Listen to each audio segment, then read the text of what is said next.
Bien, en 2018, on avait promis d'ajouter 800 millions en soins et services à domicile. On a ajouté 2 milliards. OK? Et on a le même problème qu'on vient de discuter.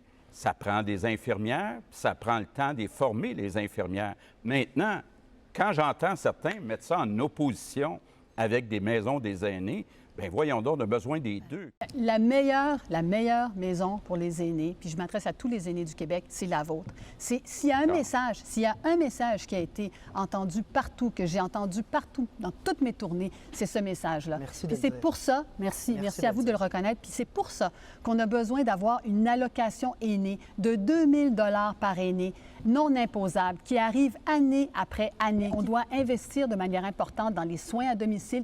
Les aînés sont une richesse pour notre société. Ils veulent des soins à domicile, ils veulent vieillir à la maison.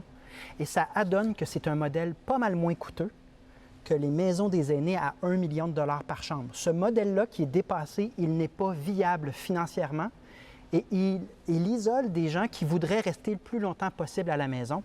C'est pour ça que nous, on s'est engagé financièrement à tripler l'offre de soins à domicile. La dignité des aînés, ça ne devrait pas être négociable dans notre société. Moi, j'accepte pas que la génération qui a construit le Québec, là, en ce moment, elle ait peur de vieillir.